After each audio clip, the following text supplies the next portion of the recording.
صبح کا وقت ہے، بستی کے قریب دریا بہہ رہا ہے۔ دریا کے کنارے کا ایک منظر، متھن چکرورتی اور میناکشی شیشادری کا رومانٹک سین۔ شنکر متھن چکرورتی پانی میں نہا رہا ہے، ڈبکیاں لگا رہا ہے۔ غربت کی زندگی ہے لیکن اس میں ایک سادہ اور تازگی ہے۔ نہانے کے لیے نہ بڑے حمام ہے نہ واش روم ہے، بس قدرتی دریا ہی ان کا سہارا ہے۔ رانی میناکشی شیشادری آتی ہے، وہ بھی دریا میں قدم رکھتی ہے، پانی کی چھینٹیں مارتی ہے، کبھی ہنسی مذاق کرتی ہے۔ دونوں کے درمیان مکالمے سادہ لیکن دل کو چھو لینے والے ہوتے ہیں۔ متھن جی کہتے ہیں، جی چاہے اوپر سے چھلانگ ماروں، چاہے دریا کی گہرائی میں تیر جاؤں، جب تک تم ساتھ ہو ہر ڈبکی مزے کی ہے۔ میناکشی ہنستے ہوئے کہتے ہیں، چھلانگ مارنی ہے یا تیرنا ہے یہ تمہاری مرضی ہے، مگر یاد رکھو میرے پاس اپنی مرضی ہے اور میں اپنی مرضی سے تمہیں چھیڑوں گی۔ دونوں کی باتوں میں وہی پرانی شرم و حیا، سادگی، محبت کی گہرائی ہے۔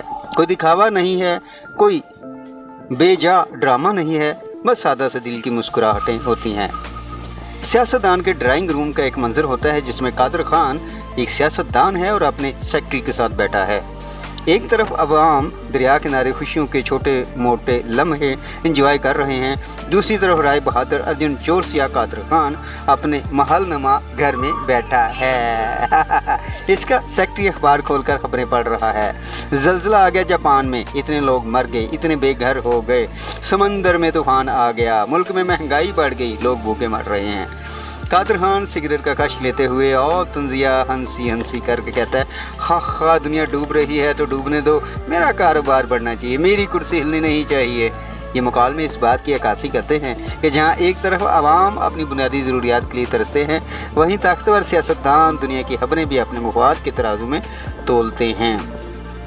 فلم کا آغاز ایک بڑی سفید گاڑی کے داخلے سے ہوتا ہے۔ اس زمانے میں یہ گاڑی دولت، رتبے اور طاقت کی علامت سمجھی جاتی تھی۔ گاڑی کی ڈگی میں ایک نیا ٹیلی ویژن رکھا ہوتا ہے جو سیاستدان بڑے فخر سے عوام کے سامنے نمائش کرتا ہے۔ عوام حیران آنکھوں سے دیکھتی ہے لیکن اندر ہی اندر سمجھ جاتے ہیں کہ یہ سب کچھ دکھاوا ہے۔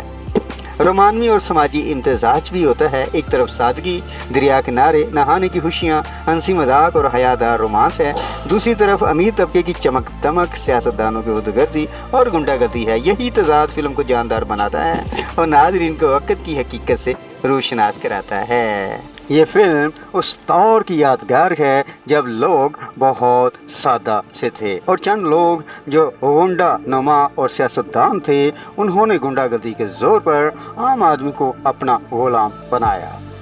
اس فلم میں شنکر متھن چکرورتی غریب طبقے کا نمائندہ ہے، ایک نوجوان ہے جو معاشرے میں انصاف چاہتا ہے اور عوام کی آواز بن کر سامنے آتا ہے۔ وہ صرف ایک عاشق نہیں بلکہ انقلابی سوچ رکھنے والا ہیرو ہے۔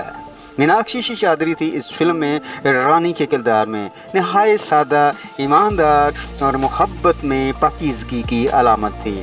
ان کی متھن چکرورتی کے ساتھ فلم کی جوڑی بہت زبردست رہی، جبکہ منداکنی تھی امیر طبقے سے تعلق رکھنے والی لڑکی۔ وہ شنکر کی طرف مائل ہے، اس سے محبت کرنا چاہتی ہے، لیکن کیونکہ اونچ نیچ، امیر غریب کا جو تضاد ہے اسی میں بیچاری الجھ کے رہ جاتی ہے اور اس کا جو کردار ہے اس فلم میں مخصصہ رہ جاتا ہے۔ جوہی چاولہ جن کا نام تھا تلسی، اس فلم میں معصوم اور خوابوں میں بسی ہوئی لڑکی، عام ہندوستانی عورت کی سادگی اور حیا کی نمائندہ تھیں۔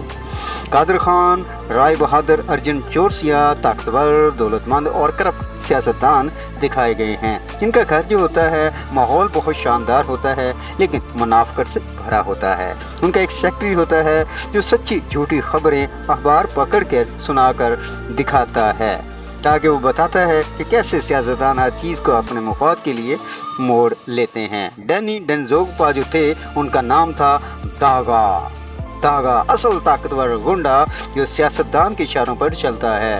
وہ اس دور کی مافیا سیاست کا عکاس ہے جہاں سیاستدان غنڈوں کو پالتے تھے تاکہ شریف عوام کو دبایا جا سکے۔ فلم میں غریب بستی کے سینز ہیں، ان کے سادہ لباس ہیں،